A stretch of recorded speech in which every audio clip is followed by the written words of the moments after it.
West and owns ears off.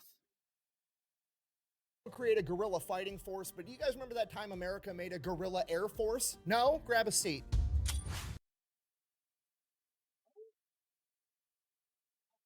I understand how guerrilla warfare works on the ground. I do not understand how guerrilla warfare works in the sky. This is not going to compete with my brain very well. I can already see this. This is going to be good.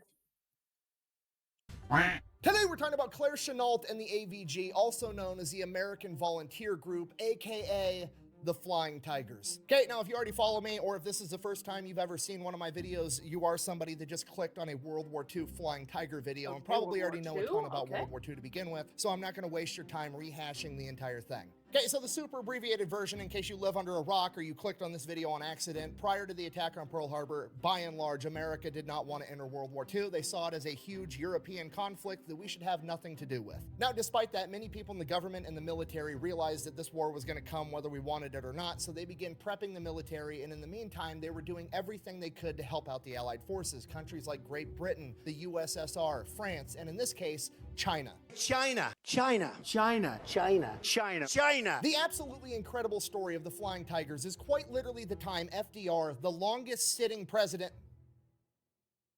That was in reference to the fact that he sat 3 terms, not that he was always, you know what? We're just going to move on.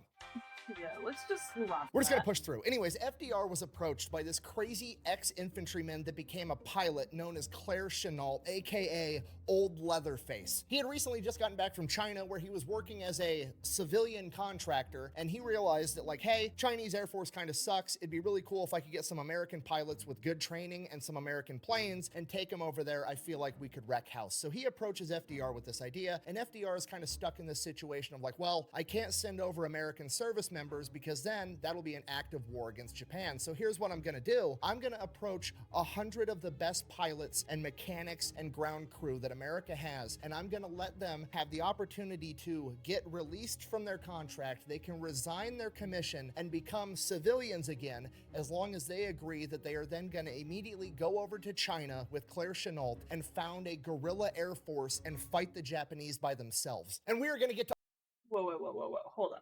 So you're telling me you took her servicemen, had them be discharged, that's retired, to then have them go over to China and help them instead, so it's not an act of war.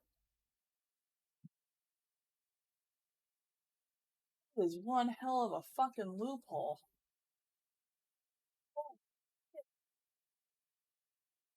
to all of that right after a word from our sponsor. This video is brought to you by World of Warships. Yeah, this is actually all I had to hold up to the camera. It's technically a warship. It's part of the USS Texas, which you can actually play in World of Warships. And not only that, you can have me as the captain. Yeah, they put me inside of the game. Action stations!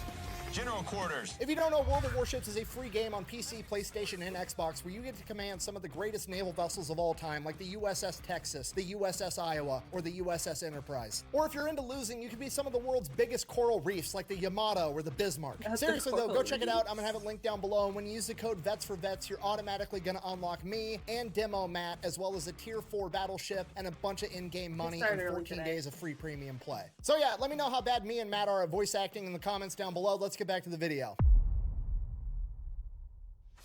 Our story begins on September 6th, 1893, when a sweet little baby Leatherface, Claire Chennault, was born. He grew up the son of a cotton farmer and pretty much crushing poverty his entire life. While he was in high school, he ended up seeing an acrobatic air show at the Louisiana State Fair. You gotta remember, this is the early 1900s. Planes are brand new. He'd never even seen a plane before, let alone seen a plane doing acrobatic stunts. And it left such an impression on him that it became his new life goal to become a pilot. Because of this, after graduating high school, he immediately enrolls in college and signs up for the ROTC program at Louisiana State, attempting to become an officer so that he could become a pilot in the United States Army Air Corps. Now you have to realize, not only is this pre-World War II, this is pre-World War I. The United States is not a military superpower yet. The military at this point in time is much, much smaller, and the officer corps is not something that you just go in there because you want to serve your country. The officer corps is something that you get into because you come from a wealthy, aristocratic family, and one day you want to be a politician, or you want to be a career man that's going to make general. Basically, you have to be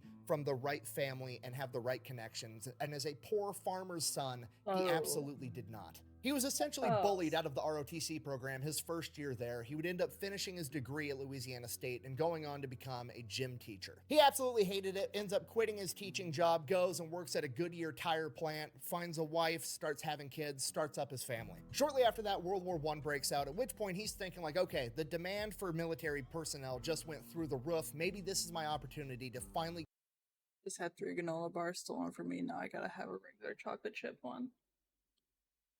I mean, I'm partial to the, I'm really partial to the peanut butter ones.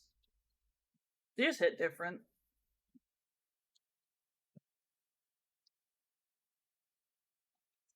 World War One. This person gets to try stick officer classes, really isn't let in because of stick. Okay.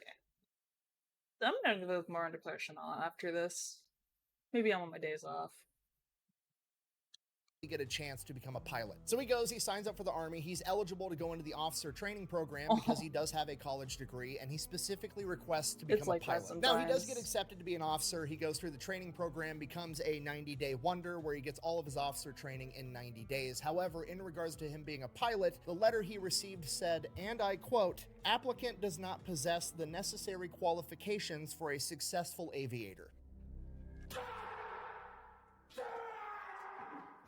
So while he was able to change his stars a little bit and break into that officer class as a son of a poor farmer, becoming a pilot would prove to be another level of difficulty. You see, the idea at the time was that if you wanted to be a military pilot, you had to be the best of the best. And apparently, in their eyes, the best of the best meant that you basically had to go to an Ivy League college and be an athlete. So like, you know, if you weren't competitively rowing a canoe at Yale, you obviously couldn't be good at flying an airplane. I truly, for the life of me, will never be able to understand the logic that goes into this line of thinking. Like, hey, we're going to put you in a potentially life or death situation. Who would you rather have by your side? Somebody that was born with a silver spoon in their mouth that competitively weaved baskets at Harvard, or some fucking farm kid that grew up in soul-crushing poverty? Because unless we're having an Easter egg hunt, I'm going with the farm kid 100% of the time, 110% of the time if he's got bad vision, because he's clearly going to be unstoppable. That's wild that our standards were so different. As usual, dumb military reasoning. I mean, on one hand, I can see leaning towards like wanting to take someone like an athlete or whatever, because usually they're already more like physically fit and stuff like that. But at that same time, I see farm kid, and every single farm kid I have met has been absolutely terrifying in the best way possible. So I understand like vision issues. I kind of understand because I admittedly I have really fucking bad vision. But like, what the heck does aviation have to do with college athletics? Oh, hey Gio, welcome on in. Hope you've been doing well. We're having a chill day today since I get my Woodsons out on Monday, so we've just been having some chill streams until then. And bacon bits? Hey! Welcome on in. Regardless, Claire ends up getting rejected for the pilot program, and he gets voluntold to be infantry. So now he's an infantry officer, goes through, does all the training. By the time he gets into his unit gets trained up, they get ready, they're shipping on their way to World War I.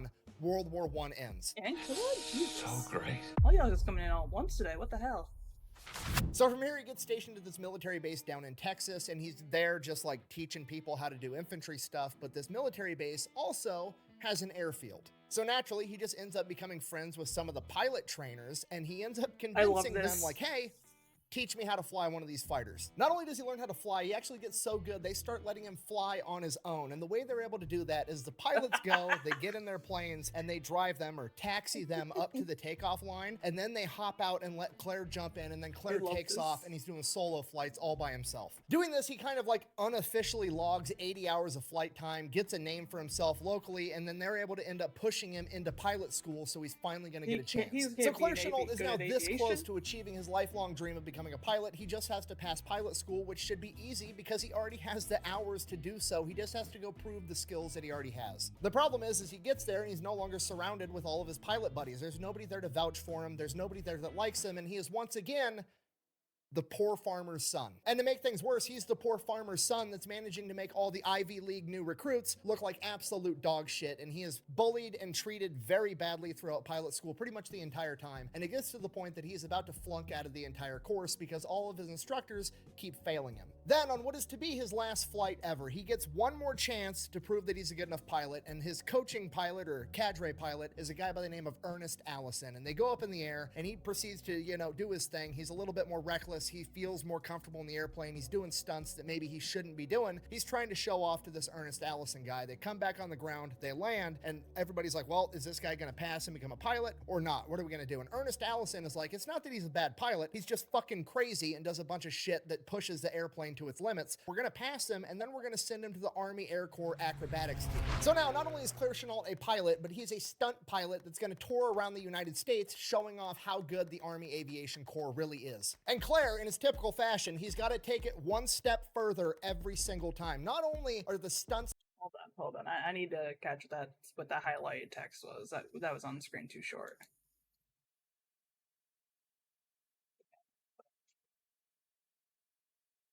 And the flying trapeze, number 4 upon a show that was easily among the best of the day. Captain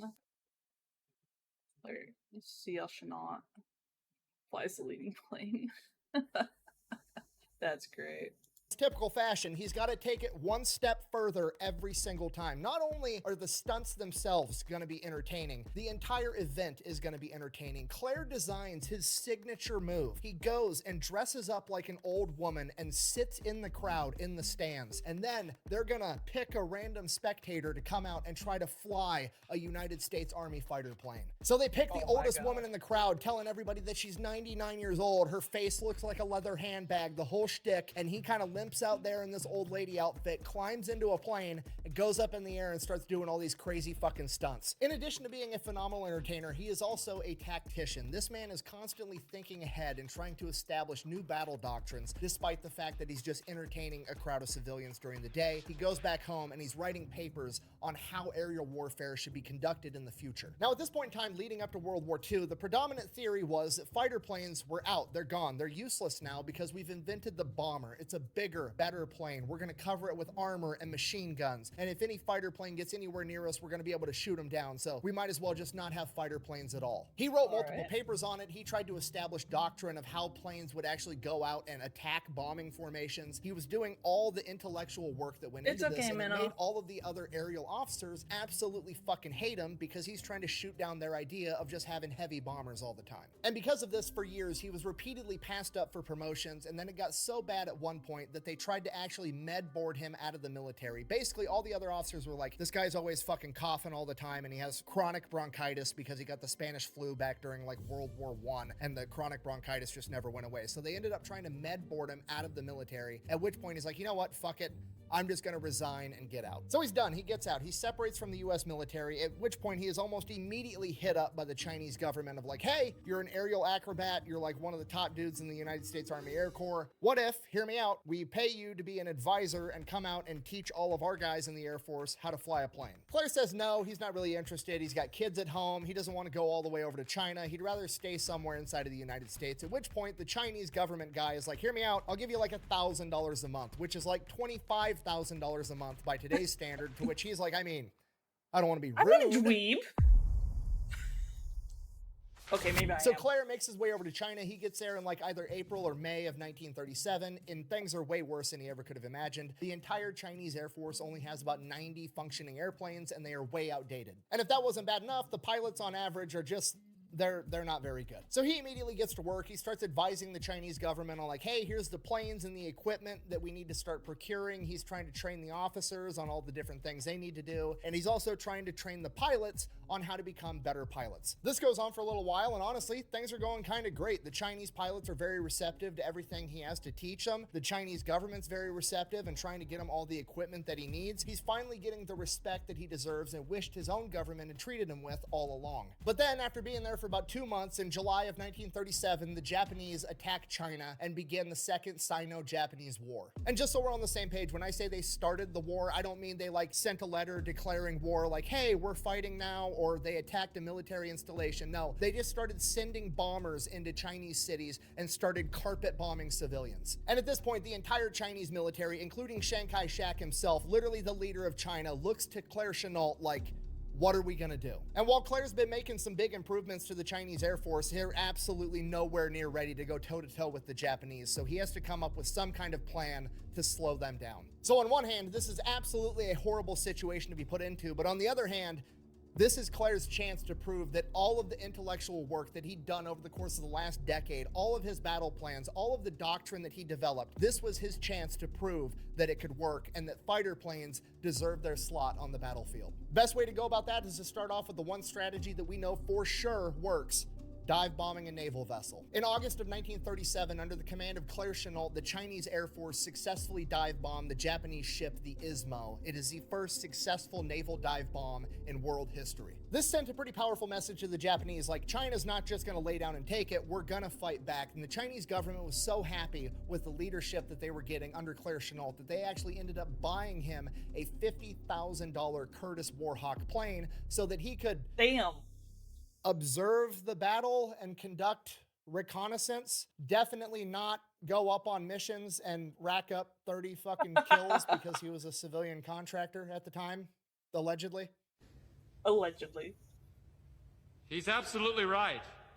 Now, to be perfectly clear and intellectually honest, I'm not saying that he did rack up 30 aerial kills. I'm not saying that I can prove that. Not saying anyone ever has. I'm just saying a lot of people seem to think that he did, and he would never really admit one way or the other. But what we do know for sure is that after the successful dive bombing on the Ismo, Claire was like, you know, if it works on boats, I bet it'll work on planes too. And that became the strategy. We're gonna dive on the bombers and shoot them down as we fly past them. Now, the problem was that the Chinese planes weren't fast enough to be able to scramble, get up in the air, get at a higher altitude than the bombers to be able to sneak up on them in time. So Claire had to come up with another way of knowing when the Japanese were coming. So he had to have the Chinese go and set up observation posts all over China where these popular Japanese bombing routes were, and they were gonna radio back and be like, hey, the planes are coming, here's the route they're taking, at which point he would be able to scramble the Chinese Air Force, get them up in the air and at a higher altitude than the bombers so they could sneak up and dive and shoot them as they flew past. Claire referred to this as the bamboo radar, and it worked pretty decently well. It would work a lot better if he had better planes and better pilots, but he's doing the best he can with what he has. And he continues to do that for the next 2 years, 1937, 1938, 1939. Claire is there helping the Chinese Air Force fight the Japanese. But eventually the Japanese are just too much and they completely overrun the capability of the Chinese Air Force. All the planes have been shot down, all the best pilots have been killed, and at this point there's nothing left that Claire can do, at least by himself. Now at this point, Claire could absolutely cut and run. He's been making $1,000 a month for the past couple of years. He could go back home and live happily ever after, but that's not what he wants. He actually wants to help. Hey, I need to take a moment to see how much that would be in today's money. I am curious. That was around 1937.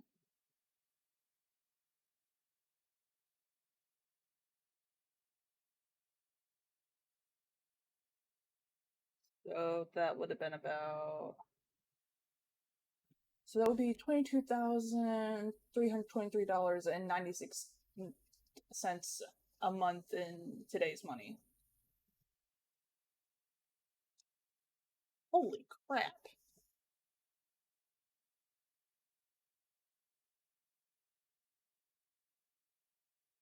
That's a lot.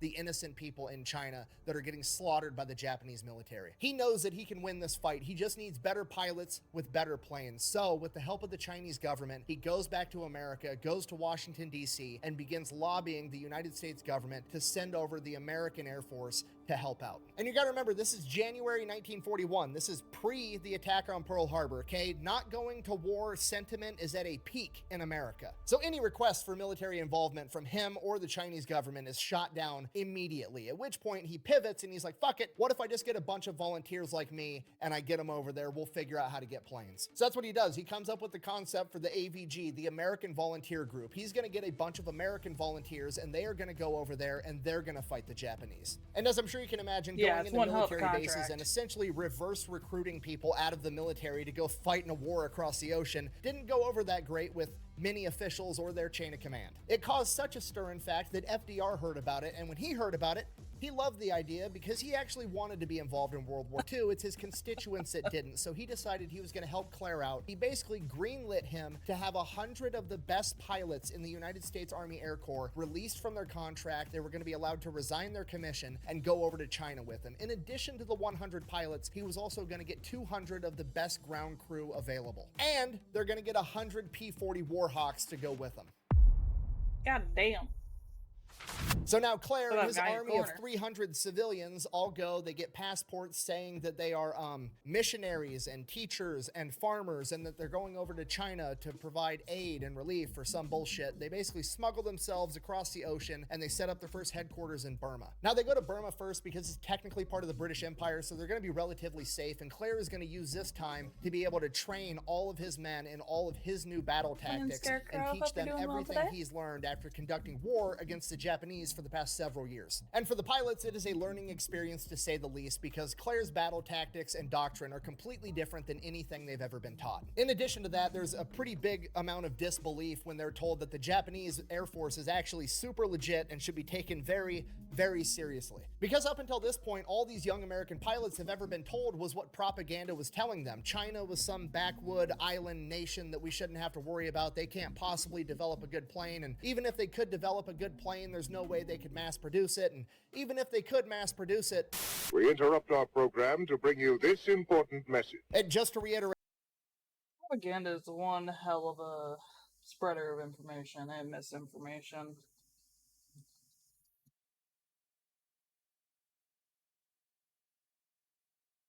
I swear in today's age, critical thinking is a lost skill.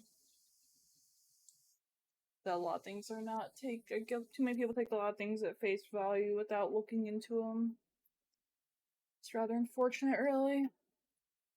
Before I say this, I'm not saying this. I'm regurgitating the historical, information and propaganda at the time, but that information and propaganda that was being put out basically said even if the Japanese did have good planes, it wouldn't be an issue because Japanese people were flying them, and if they flew towards the sun, they'd have to squint, and when they squint, their eyes would be shut, and then they'd just crash the plane.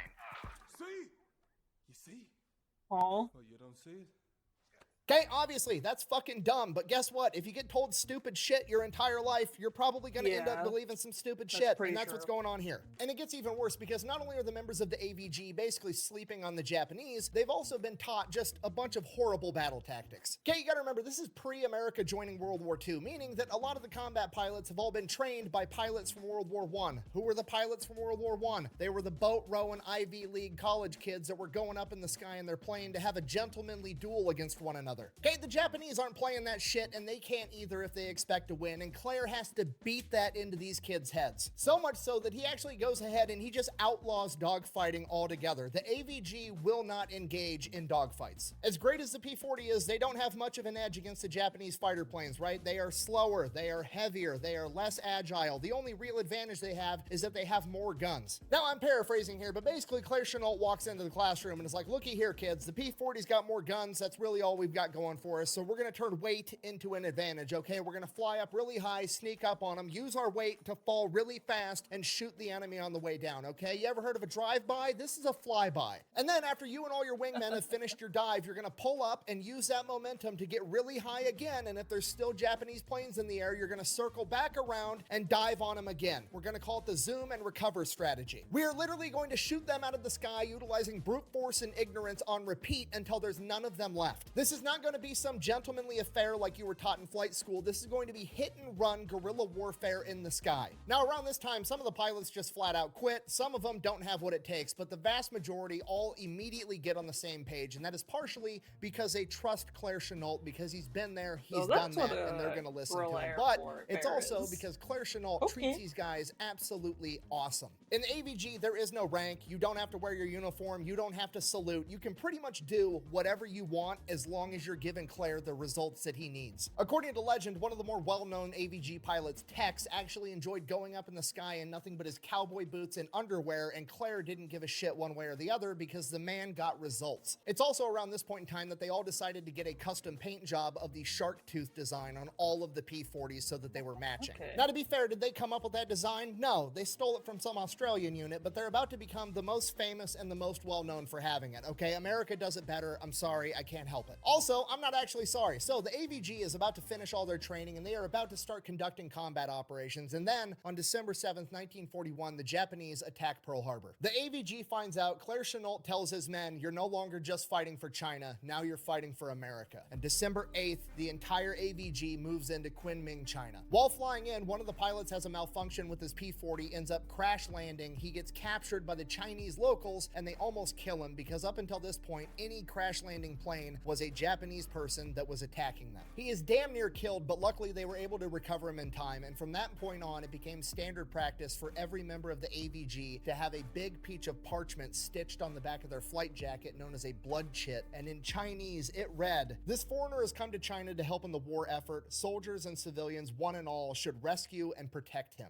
Once they arrive in Kunming, all the members of the AVG are quite literally embarrassed at the hospitality they received from the Chinese. They are treated better by the Chinese than they have been treated by their own government. At this point in time, these people have basically nothing, and despite that, they are treating every single member of the AVG like they are a king. They have an entire detail making the AVG as much incredible food as they can possibly eat. They're doing their laundry. Every member of the AVG has their own personal bedroom. They build them a baseball field and gun range because even back then, that's just what America's into. And then on December 20th, the Bamboo radar detects 10 Japanese bombers headed straight towards Kunming. Okay, this is it. This is what they've been training for. This is what they volunteered to come out here and do. On top of that, this is revenge for Pearl Harbor. They are going to be some of the first Americans to go toe-to-toe with the Japanese. This is Claire Chennault's chance to prove that modern fighter planes with skilled pilots can absolutely go toe-to-toe and win against modern bombers. He sends up 24 P-40s to intercept the Japanese bombers, and everything goes absolutely textbook perfect. They ambush them from above, shooting down 6 bombers immediately, heavily damaging 3 more, and only allowing 1 to escape. And only 1 American P-40 was slightly damaged in return. This is an enormous victory, and the first victory that the people of China have seen in a very long time. By the time the AVG members land, they are already national heroes. The Japanese, however, are absolutely pissed. They sent in 10 bombers with no fighter escort because they didn't think the Chinese had any capability of defending themselves. The AVG is showing up and interrupting them slaughtering innocent civilians, and they're not going to stand for it. They are immediately going to hit back twice as hard, and this time, they're going to come ready. 3 days later, on December 23rd, 1941, the Japanese send 40 bombers and 20 fighter escorts to attack. The AVG goes up, shoots down 12 of them, and loses 2 in return. Infuriated and embarrassed again, the Japanese attack 2 days later on Christmas with over 100 Japanese planes. The AVG was only able to scramble 12 planes in time. Despite that, they managed to shoot down 25 enemy aircraft. Unfortunately, 2 American P-40s were shot down, but both pilots were able to successfully crash land and both of them survived. In the span of 5 days, the AVG has managed to shoot down approximately 1/3 of the Japanese Air Force in that area. By this point, word of them has spread all throughout China, and they're beginning to call them the Feihu, or the Flying Tigers. From there, word quickly travels back to America, and they are one of the few good pieces of news that the American people are able to point to in the days after Pearl Harbor. Now, when you take all these things into consideration, like the fact that they're national heroes, the fact that Claire Chennault doesn't really have a whole lot of rules as long as you're being combat effective, whenever they're not up in the sky kicking ass, shit gets rowdy down on the ground. They're getting drunk, partying with all the locals. Apparently, they learned how to ride water buffaloes. Allegedly, they had a pet leopard. One night, they got drunk and shot all the chandeliers out of their favorite bar. Just complete chaos. But hey, they're getting results. Claire Chennault doesn't care, and the people of China absolutely fucking love these guys. Now, because every time Japan sends over a bunch of planes, the Flying Tigers go up and shoot down a shit ton of them, they kind of slow down the whole bombing innocent civilians for fun thing. Apparently, it's not fun to bully people when you get bullied back. Who'da thunk? Now, despite the fact that the Flying Tigers are outrageously successful and they lose very few planes and very few men in proportion, when you only have 100 planes and 100 men to begin with, it starts to add up pretty quick. By February of 1942, the Flying Tigers only have about 30 operational planes altogether. Some planes were lost completely, some planes were partially damaged and they can't get parts to repair them, as well as just general overall flight use and not being able to maintain them properly. And by this point, Japan has captured every Chinese port, and the only way to get supplies in and out of China is through the Burma Road. It is a 700-mile road through the mountains, and it is probably the most important road in the planet at this point in time, and it is now Claire Chennault's one and only goal to defend it. And because Chennault is a tactical genius, he realizes that the best way to play defense is to play offense. He knows that right now he is incredibly weak, and he has to make his enemies believe the exact opposite. He needs to appear as strong as possible. So in March of 1942, he orders the Flying Tigers to fly into Thailand and attack Japanese airfields, and it is outrageously successful. They do this repeatedly throughout March, destroying a ton of Japanese planes, absolutely infuriating them. So naturally, the Japs decided they were going to retaliate, start launching raids on Chinese airfields with all the American P-40s on it, and they destroy a ton of P-40s. Or at least that's what they think. Fell victim to one of the classic blunders. Claire Chennault had the Chinese make paper-mache P-40 replicas, paint job and all, and the Japanese were flying around shooting at quite literally paper tigers. This isn't even Hold on. I just want to take a moment to appreciate that handiwork. Let me see them again. Flying around And go far enough back. That is fucking beautiful. I've tried to build things like out of paper and stuff, and it's never gone anywhere as well. So this is absolutely gorgeous. And I can definitely see how from hundreds of thousands of feet up in the sky, you might not be able to tell. Since you're not getting up close and personal with that. replicas, paint job and all, and the Japanese were flying around shooting at quite literally paper tigers. This isn't even trolling at this point, okay? This is art. Leatherface is literally 10 steps ahead of the enemy at all times, and it's fucking beautiful. This goes on for a couple more weeks, and then in May of 1942, the Japanese army is caught by the Chinese trying to cross the New River into China with a massive force. Now, this is horrible news, but it's kind of a good thing because the only way to get across this river is by bridges, and bridges are a choke point where a small number of people are going to be able to hold off a much larger number of people, especially if you had some P-40s flying overhead. And as luck would have it, the Flying Tigers just got resupplied with a couple of new Flying Tigers that are capable of carrying bombs. But the problem is they don't have the logistical support and they can't get any bombs. And we all know the saying, necessity is the mother of invention, right? So the Flying Tigers, I presume, just start showing up to Chinese general stores and are like, hey, I need the biggest vessel that holds liquid that you have, a bunch of gasoline, and some of your fastest nails. Now, we're on YouTube and not Pepperbox. I have to be very careful of what I say. I can't just come out and say they were making... But you're catching my drift. They got creative and manufactured their own equipment. You said bomb. What's wrong with saying bomb? You didn't say bomb. Bomb, bomb, bomb, bomb, bomb, bomb, bomb, bomb, bomb, bomb, bomb, bomb, bomb, bomb. You gonna arrest me? So that alone is absolutely terrifying. But you know what's even scarier is Claire Chenault, the tactical genius, is the one running the show here. And you know what's more effective than just bombing the enemy? If you flew over the river, past the enemy that's pinned up against the river, and just bombed all the supplies trying to get to him. So now the entire Japanese army is just stuck up against this river with no supplies for like a month. The Flying Tigers almost single-handedly halt the Japanese army. Literally hundreds of thousands of men just shouldn't put fucking all his supplies stuck in one there and place. starving. Dude, what do I do? Help! We'll be stuck here forever. Now, by this point, like mid-1942, the American military is really starting to get into gear, and they're actually starting to get forces out into this area. And a lot of the high-ranking military officials do not like the fact that Claire Chenault and the Flying Tigers are by far and away the most effective aerial combat unit in the United States military at this point. They have the most aces. They literally have 25 aces, and they only started off with 99 pilots. They have over a 20-to-1 loss ratio against the enemy, and by far and away the most experienced combat pilots in the world at this point in time. So there's this huge push within the military to basically absorb the Flying Tigers back into the military, and against Claire Chenault's requests and the requests of the Flying Tigers themselves, it gets pushed through, and it's gonna happen. On July 4th, 1942, the Flying Tigers are to be no more. But then the bamboo radar goes off one last time, and for the last time ever, 4 Flying Tigers in their P-40s take to the sky, intercept 12 Japanese bombers, shooting down 6 of them without losing a single man.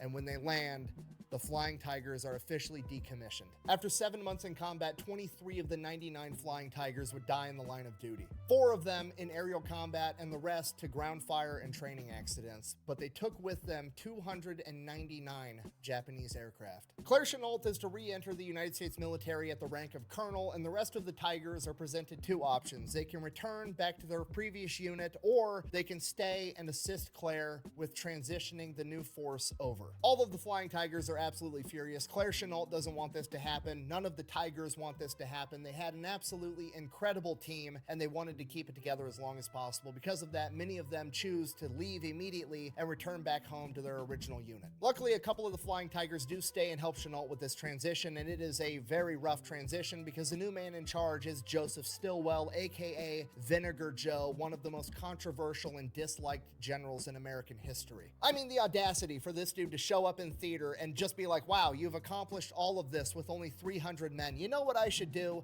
Think that you did everything wrong and not take your fucking advice, which is pretty much exactly what happens. So Joe Stilwell and Claire Chenault basically fucking hate each other the entire time. Despite that, Claire Chenault ends up getting promoted to the rank of general, and he is put in charge of the 14th Air Force, and he remains in China until the Japanese surrender and World War II comes to a close. From there, he goes back home, he retires, he advocates in DC very heavily that the American government should support the current Chinese government because he absolutely hates communists, which, I'm gonna be honest with you, just when I thought I couldn't have a bigger man crush on a guy, he goes and pulls that card, but here we are. And at this point, to pretty much nobody's surprise, it falls on deaf ears entirely. Nobody listens, nobody cares to what Claire Chenault thinks or says, and he just retires and gets to live happily ever after for a little bit, and then ends up passing away from cancer at the age of 67. Aww. And that is the story of the Flying Tigers, America's guerrilla air force, one of the most effective fighting units of all time, and their leader, Claire Leatherface Chenault, one of the most underrated and underappreciated tactical geniuses in American history. But I hope this video helps with that at least a little bit. Thank you for watching. The best way to support the channel is go buy some merch over at thefatelectrician.com. Quack bang out. Oh, you're good. Boy, oh boy, I sure do love it when the government comes in at the last minute to ruin a good fucking story. The government does have a tendency to ruin good things. They do have a tendency to do that.